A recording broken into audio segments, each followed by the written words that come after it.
बिस्मिल्लाहिर्रहमानिर्रहीम और अस्सलाम वालेकुम।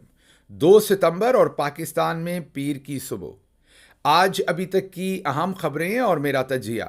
सबसे पहले याद दहानी कि सोशल मीडिया फायरवॉल को नाकाम बनाने के लिए इस चैनल को सब्सक्राइब कीजिए अगर अभी तक नहीं किया। व्लॉग देखने के बाद इसे लाइक कीजिए, इस पर कमेंट कीजिए और इसके लिंक को व्हाट्सएप पर शेयर कीजिए। अब आते हैं आज की खबरों की तरफ। आज की जो पहली खबर आपके सामने रखनी है वो आपको हैरान तो नहीं करेगी क्योंकि रोज़ ही ऐसे काम हो रहे हैं, लेकिन ये जो खबर दे रहे हैं ये अनोखी है। ये अनोखी इसलिए है कि इसमें कोई आम नातवा, गरीब, परेशान हाल, कम पढ़ा लिखा पाकिस्तानी जो है वो इस टाइम निशाने पर नहीं है, बल्कि एक बहुत ही पढ़ा लिखा और बहुत ही बड़े ओहदे पर नाफिज पाकिस्तानी जो है वो चौधरी साहब के निशाने पर है। मकसद सिर्फ एक है कि जो आप में से आज़ाद सोचना चाहेगा, आज़ाद बोलना चाहेगा और आज़ादाना अपना वो काम जो वो दुरुस्त समझता है या आइन के मुताबिक है या जो उसका प्रोफेशनल रिस्पॉन्सिबिलिटी है, अगर वो ईमानदारी से वो काम भी करना चाहेगा तो उसको हम एक मिसाल बना देंगे और ऐसी मिसाल बनाएंगे कि आइंदा लोग उससे इबरत पकड़ें। जी हाँ, ये कोई आम पाकिस्तानी की कहानी आपके सामने नहीं रख रहा, ये इस्लामाबाद हाई कोर्ट के एक जज की कहानी आपके सामने रख रहा हूँ, जिसको अब चुन लिया गया है मिसाल बनाने के लिए। चुन क्या लिया गया है? मुझे तो ये लग रहा है कि उसको दीवार में चुनवाने के लिए चुन लिया गया है। जी हाँ, मैं बात कर रहा हूँ जस्टिस तारिक महमूद जहांगीरी की, जो उन 6 जजेस में शामिल हैं जिन्होंने ख़त लिखा था कि आईएसआई और दूसरी इंटेलिजेंस एजेंसीज हमें ब्लैकमेल करती हैं और हमसे ज़बरदस्ती फैसले करवाना चाहती हैं अपनी मर्जी के, और इन्होंने इनकार किया था। बस वो इनकार इनके लिए इबरत का निशान बनाए जाने की वजह बन रही है। आज इनको चुन लिया गया है और इनको चुना यह है कि इनको ऐसी सज़ा देनी है कि इनकी पूरी उम्र की कमाई, इनकी इज्जत, इनकी तकरीम, इनका पेशा, इनका ओहदा, इनका मर्तबा, सब कुछ इनसे छीनना है, बगैर सोचे हुए कि इस शख्स ने क्या कोई गैर आइनी काम किया है। नहीं, इस शख्स ने तो सिर्फ इतना कहा है कि मैं आइन के मुताबिक काम करूंगा। जस्टिस तारिक महमूद जहांगीरी साहब की जो लॉ की डिग्री LLB जो उन्होंने किया था वो मनसूख कर दी गई है। जी हां, ये आपके इस्लामाबाद हाई कोर्ट के जज के साथ दिन दिहाड़े चौधरी साहब नाइंसाफ़ी कर रहे हैं, जिसे पूरी कौम देख रही है। आपकी सुप्रीम कोर्ट का चीफ जस्टिस जस्टिस काजी फायज ईसा भी देख रहे हैं, पूरी जजेस की फ्रेटर्निटी देख रही है। और वो याद कीजिए, वो जो बड़े बड़े वकला रहनुमा हमें नजर आते थे, वो कोई गर्दन के साथ ही ऊपर से अपने बाल ठीक कर लेता था, इतना हलाता था, ऐसे लगता था हमारे उन दोस्तों के अंदर स्प्रिंग लगे हुए हैं, उछलते थे, उछल उछल कर छत को लगते थे। लेकिन आज आपको कोई वकला तहरीक इस पर नजर नहीं आएगी, कोई आवाज उठाने वाला इस पर नजर नहीं आएगा जो जस्टिस तारिक महमूद जहांगीरी के साथ किया जा रहा है। मैंने आपको बार बार बताया कि यहां पर जो तहरीक चलती है उसके पीछे रिमोट कंट्रोल में सेल जो है वो एस्टेब्लिशमेंट ने डाले होते हैं। वो सेल एस्टेब्लिशमेंट के डाले हुए होते हैं, बैटरी पीछे एस्टेब्लिशमेंट की होती है। वो भले माजरत के साथ वकला की चौधरी इफ्तिखार के ज़माने की तहरीक हो या कोई और मामला हो, उसमें हमें कहीं ना कहीं एस्टेब्लिशमेंट की तारें जुड़ी हुई नज़र आती हैं, क्योंकि अगर वो ऑर्गेनिक थी तो फिर आज से बड़ी ज़रूरत कब है वकला की तहरीक की। बहरहाल पहले आते हैं कि जस्टिस जहांगीरी के साथ अब किया गया। 1989 1989 यह है वो साल जब जस्टिस तारिक महमूद जहांगीरी ने LLB शुरू किया था। मेरे बहुत सारे सुनने वाले शायद पैदा भी नहीं हुए होंगे और बहुत सारे शायद पढ़ना लिखना भी ना शुरू किया, और कुछ ऐसे होंगे जिन्होंने प्राइमरी स्कूल शुरू किया होगा, कुछ ऐसे होंगे जो हाई स्कूल में होंगे, और कुछ फिर बुजुर्ग भी होंगे, जाहिर है। लेकिन ये 1989 की बात है। ये आज से 35 साल पुरानी डिग्री निकाल कर लाए हैं और इन्हें सब कुछ मिल गया है, सारे कागज मिल गए हैं, सारा रिकॉर्ड मिल गया है, और रिकॉर्ड के ऊपर पूरी बाजमात एक पूरी कराची यूनिवर्सिटी के सिंडिकेट से और फिर उससे पहले उनकी इंक्वायरी कमेटी से मोहर भी लगवा ली है चौधरी साहब ने, और उनकी डिग्री अब मनसूख कर दी। मतलब कि जज साहब अब जज रहने के काबिल नहीं रहे। जज रहने के काबिल तो वो उसी दिन नहीं रहे थे जिस दिन उन्होंने आपको इनकार किया था कि मैंने आपके कहने पर गलत काम नहीं करना। लेकिन सोचिए इस मुल्क में कि इस मुल्क में 35 साल पुराने 35 साल पुराना स्टूडेंट, जिसे अब जिसके पास अपनी कई दफ़ा डिग्रीज भी नहीं होती, डिग्रीज का मतलब है कि डिग्री तो चले होती है, वो मिली होती है यूनिवर्सिटी से, उसके अलावा कोई रोल नंबर स्लिप कोई और चीज़ नहीं होती, लेकिन 35 साल पुराना रिकॉर्ड जो है वो चौधरी साहब ने मुयस्सर करवा लिया। नहीं करवाया तो नवाज शरीफ के लंदन में ख़रीदे हुए अपार्टमेंट्स की कोई रसीद जो है वो नहीं हासिल कर सके। नहीं करवाया तो शहबाज शरीफ और उनके बेटों ने जो मनी लॉन्ड्रिंग की थी उस केस को मंतकी अंजाम तक हमारे चौधरी साहब नहीं पहुंचा सके। आपके सामने ये डॉक्यूमेंट्स रखता हूं, ये वो इंक्वायरी कमेटी है। ज़रा आपने इसमें नाम पढ़ने हैं, नाम पढ़ते जाएं और शर्माते जाएं। ये वो बेचारे तमाम लोग हैं जिनको पता नहीं किसी वीडियो की नज़र या क्या करके, क्या ब्लैकमेलिंग करके चौधरी साहब ने ये झूठा और जाली उनसे फैसला करवाया है। इसमें चेयरपर्सन है जी प्रोफेसर डॉक्टर मसरत, इसमें रजिस्ट्रार हैं professor doctor Waheed, dean Islamic studies, माशाल्लाह ज़रा थोड़ी सी क्लैप कीजिएगा, dean Islamic studies professor doctor Zahid Ali Zahid, नाम में 2 दफ़ा जाहिद हैं। ये जाहिद और आबिद हैं कि नहीं है, नाम में 2 दफ़ा डॉक्टर साहब के जाहिद हैं, ये मैं नहीं कह सकता, हो सकता बहुत बड़े जाहिद हों। Dean pharmacy professor doctor Haris, dean of medicine professor Farid Islam, इधर भी नाम में इस्लाम है, dean of education professor doctor S Shahzadi, student advisor doctor Naushin, provost girls hostel professor doctor Samina, provost boys hostel doctor Mustafa, principal professor Naeem Khalid, director SG&C and placement doctor Ghazala Khwaja, controller of examination. इन लोगों के ऊपर मुसल्लत, मैं कहूँगा मुश्तमिल नहीं, मुसल्लत एक कमेटी बनाई गई, जिस कमेटी ने, ये डॉक्यूमेंट आपके सामने रख रहा हूँ, जिस कमेटी ने इस सारे, जाहिर है चौधरी साहब ने ये कमेटी पूरी मैनेज की होगी मुबैना तौर पर, और चौधरी साहब ने इनको कहा होगा कि ये फैसला करना। अब ये कैसे मैनेज की होगी वो तो बताने की मेरा ख्याल ज़रूरत नहीं, वो आपको अंदाज़ा ही होगा कि वहाँ चीज़ें कैसे मैनेज होती हैं। बहरहाल उसके बाद किस्सा मुख्तसर ये कि 61 स्टूडेंट्स, जी हाँ 61 स्टूडेंट्स के साथ, ये किसी एक स्टूडेंट पर नहीं किया गया, 61 स्टूडेंट्स, कहा गया कि इनकी इनरोलमेंट ठीक नहीं थी। और उसके लिए जो लफ्ज़ इस्तेमाल किया गया, क्योंकि तारिक महमूद जहांगीरी साहब, इसी रिपोर्ट में लिखा है कि उन्होंने एक एग्ज़ाम में हिस्सा नहीं लिया इस रिपोर्ट के मुताबिक, और वो एब्सेंट रहे, इसलिए उनको अनफेयर मीन्स उन्होंने इस्तेमाल किए। मतलब कि एग्ज़ाम में एब्सेंट होना अनफेयर मीन इस्तेमाल करना होता है इस कमेटी के मुताबिक। अब होता क्या है, मैं आपको थोड़ा सा बता देता हूँ, पाकिस्तान में खेल क्या खेला जाता है लॉ के कॉलेजेस के साथ। होता यह है कि बहुत सारी यूनिवर्सिटीज़ के साथ प्राइवेट लॉ कॉलेजेस अटैच्ड होते हैं, स्टूडेंट्स अपनी पूरी फ़ी भी देते हैं, सब कुछ देते हैं। ये लॉ कॉलेजेस सही तरीके से ना आगे पैसे जमा करवाते हैं, ना लोगों की रजिस्ट्रेशन करवाते हैं, क्योंकि पैसे स्टूडेंट लॉ कॉलेज को देता है, लॉ कॉलेज प्राइवेट होता है, यूनिवर्सिटी से एफिलिएटेड होता है, पैसे उसने आगे जमा करवाने होते हैं। कई दफ़ा वो लोगों की लेट रजिस्ट्रेशन करवाते हैं, इकट्ठे करवाते हैं, पैसे लेट जमा करवाते हैं, कसूर लॉ कॉलेज का और यूनिवर्सिटी का होता है। लेकिन यहां पर अब उन्होंने वो जो लेट हुई होगी रजिस्ट्रेशन, या एक ही सेशन में 2 लोगों के मिलते जुलते नामों की रजिस्ट्रेशन होगी, उस चीज़ को पकड़ के उन्होंने जस्टिस साहब की डिग्री को ही जाली करार दे दिया और उनकी रजिस्ट्रेशन को ही मनसूख कर दिया, उनकी डिग्री को ही मनसूख कर दिया। ना रहेगा बांस ना बजेगी बांसुरी, मुहावरा सुना था, आज होते हुए देख रहे हैं। जस्टिस साहब होंगे तो ईमानदारी के फैसले करेंगे। उन्होंने उनकी डिग्री जाली करार दे दी, और उसमें जो वजह उन्होंने एक्सप्लेन की वो मैंने आपको बता दी, वो इतनी मज़े का खेज़ है।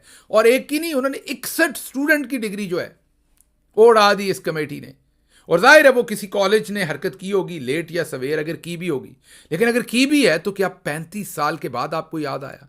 जब वो वकील बने, फिर वो हाई कोर्ट के वकील बने, फिर वो सुप्रीम कोर्ट के वकील बने, फिर वो हाई कोर्ट के जज बने, और इतने सालों से वो जज हैं, आपको कभी याद नहीं आया? अब उन्होंने इनकार किया, और इलेक्शन ट्रिब्यूनल के केसेस सुन रहे थे और उन्होंने इनकार किया, तो आज आपको याद आ रहा है कि वो जाली डिग्री के ऊपर बैठे हुए हैं।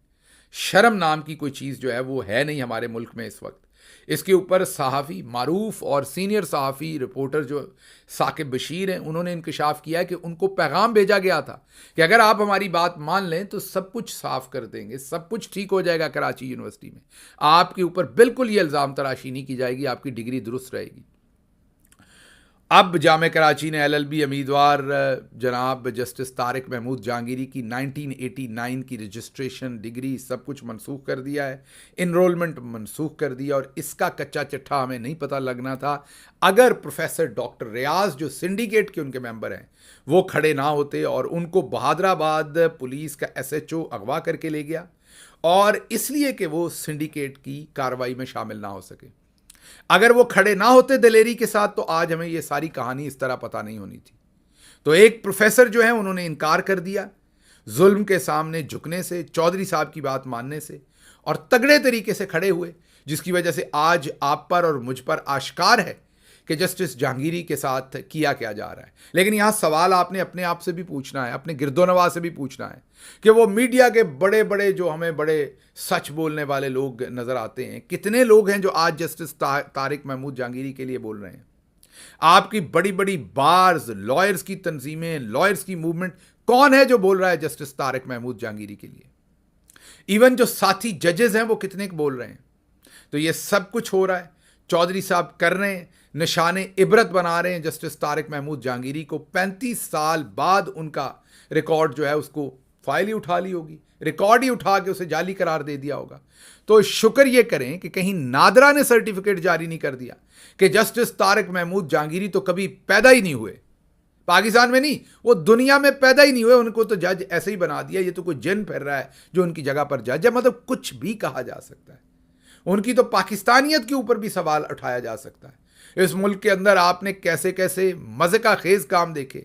हमदुल्ला साहब जो है उनको कहा वो कभी पाकिस्तान के शहरी नहीं थे, वो सेनेटर, उनके पास पाकिस्तान की ना रेजिडेंट, उनका कहा कि उनका शनाख्ती कार्ड ही जाली है और वो सेनेटर। और उसके बाद मेरा ख्याल जब बातचीत तय हो गई फजल रहमान साहब के साथ तो हमदुल्ला साहब का सारा रिकॉर्ड ठीक कर दिया गया। यहां मजहब, यहां पर मुल्की सलामती, यहां पर कौमी सलामती, यहां पर हर चीज बेच दी जाती है या इस्तेमाल कर ली जाती है अपने सियासी मकासद के लिए। बहरहाल अगली खबर की तरफ चलते हैं। ये तो आपने सुन ली कि जस्टिस तारिक महमूद जहांगीरी के साथ क्या किया गया है।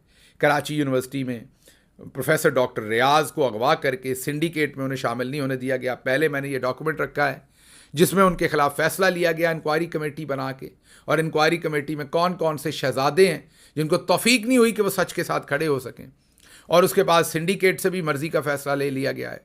और जो कोई एक आध आप कहते हैं ना पाकिस्तान में जी ये चीज़ नंबर 1 है, क्या नंबर 1 हमने होना है कि हमारे इतनी बड़ी यूनिवर्सिटी में और उसके पूरे सिंडिकेट में एक अकलौता डॉक्टर रियाज खड़ा होने वाला मिला आपको। ये मजमूई तौर पर हमारी, जब मैं आपको कहता हूं ना कि हम 99% करप्ट हैं, आप में से बहुत सारे लोगों को गुस्सा आता है, लेकिन यही सच है। आपको नजर नहीं आता कि इतने लंबे चौड़े सिंडिकेट के अंदर एक शख्स खड़े होने वाला था और इस सारी इंक्वायरी कमेटी में एक भी शख्स नहीं था खड़े होने वाला। मतलब कि पूरी कराची यूनिवर्सिटी में किसी को ये तवक्को नहीं हुई, उनके अंदर किसी को तौफीक नहीं हुई कि वो खड़े होकर कहे कि सच ये है, और जो बेचारा बोल रहा था उसको उठा के निशाने इबरत बना दिया।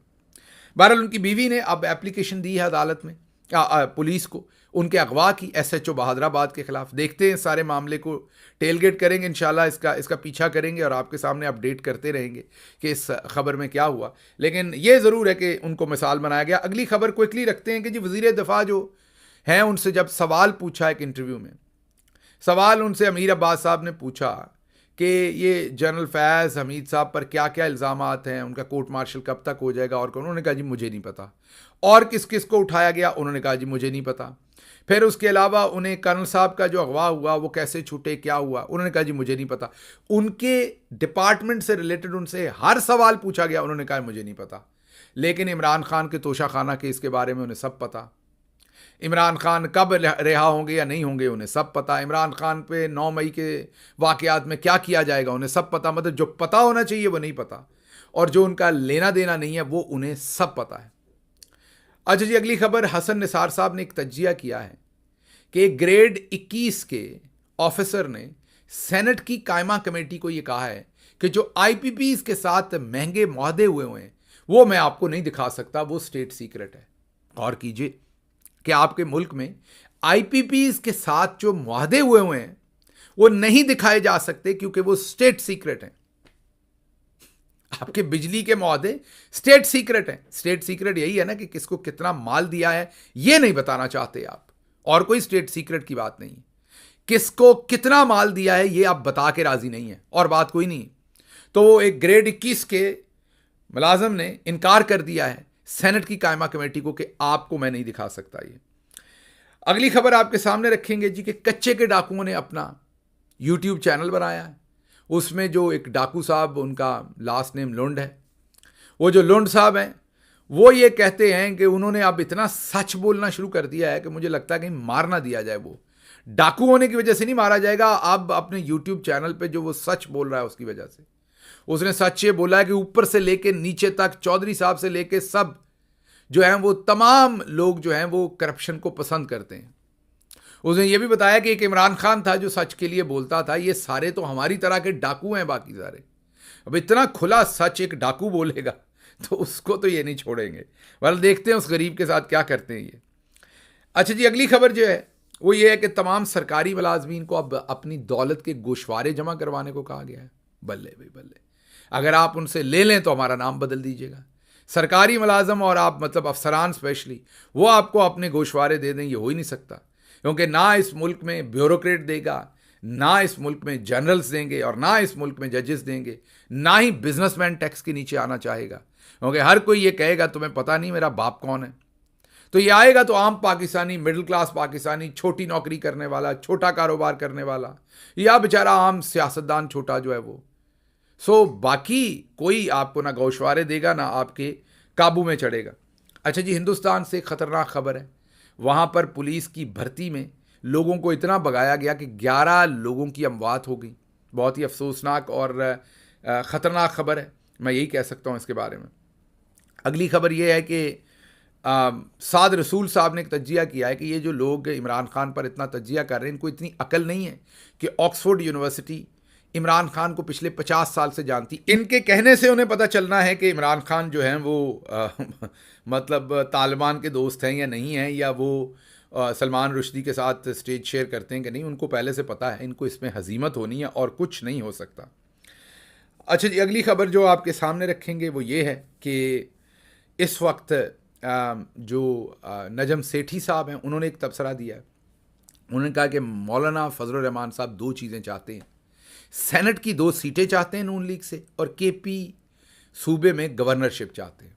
अगर नून लीग ने उन्हें ये दे दी तो वो हुकूमत के साथ मिल जाएंगे। और उन्होंने ये भी कहा कि नून लीग उन्हें ये दे रही है।